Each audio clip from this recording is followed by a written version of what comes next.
Саламатсыздар ма, құрметті Эко мамасының көрермендері. Каналыма қош келдіңіздер. Тіркеліп қоюды ұмытпаңыздар, ол өте маңызды.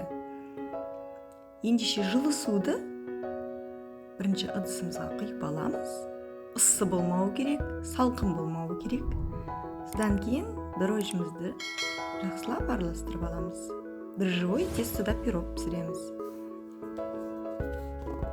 Өте дәмді сметаник тортын пирогын жасаймыз. Егіздеріме қатты ұнайды.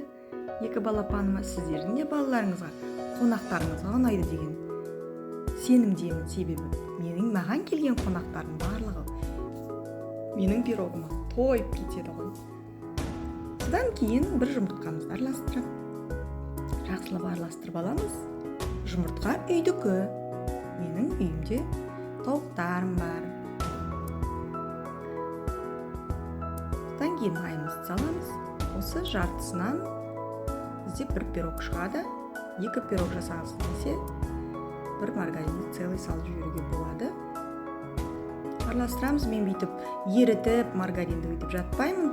Себебі бір күн бұрын шығарып қоям, пирог жасайтын болсам, комнатный температурада осылай жасай беремін. Жақсы шығады. Содамызды саламыз. Тұзымызды саламыз. Осы жерде кішкене ғана тұз саламыз. Жақсылап вилкамен, я болмаса айырмен, қасықпен болсын жақсылап араластырып алғаннан кейін қолымызды жуып аламыз да тестіні қолымызбен басамыз. Тесті қолға жабыспауы керек. Бетін жауып 2 рет идіртіп аламыз нанымызды. Содан кейін начинкамызға кірісеміз. Начинкаға 5 жұмыртқа саламын міндетті түрде. Одан кейін қаймағымызды салып, маңызды емес, қаймақ қандай болса да бола береді. Өзіңізге ұнаған қаймақты салсаңыз болады. 20%-тық менде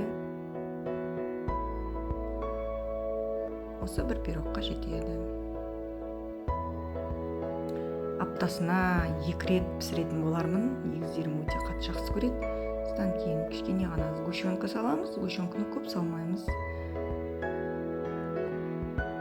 Жақсылап араластырып алғаннан кейін кішкене песогымызды саламыз. Стаканды толтырмаймыз. Жақсылап араластырып аламыз.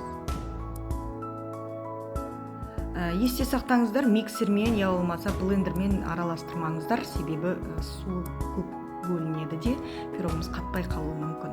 Сол себептен жай ғана өзіңізге шанышқымен бұлғап қойсаңыздар болады начинканы.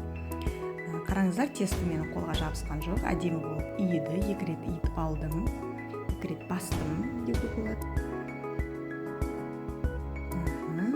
Енді жақсылап нанымызды иілейміз. Дрожжевой тесті болғасын осылай әдемі созылады қазір. Қарап отырсаңыздар, бұл жасап көріңіздер. Жегенде жасап, жегеннен кейін түсінесіздер. Дрожжевой тесті деп, даже дрожжевой тесті сияқты да емес, как будто песочный тестіді ғада ұқсайды, бірақ өте керемет болып шығады. Көріңіздер. Және тез жасалады, оңай жасалады, ыңғайлы. Менің қонақтарым мәз болып тойып кетеді осымен. Себебі осыны көбірек жасаймын. Сенің пирогың ұнайды деп мені қуантып кетеді.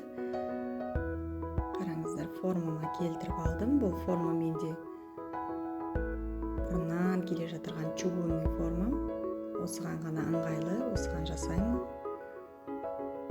Начинкамызды жайлап араластырып алып, құйып аламыз. Міне, әдемі ғана пирог болып шықты. Менің каналымды соңына дейін қарағандарыңызға рахмет. Подписка жасап қойыңыздар. Сіздерге ұнайды деген үміттен жасап көріңіздер. Рахмет.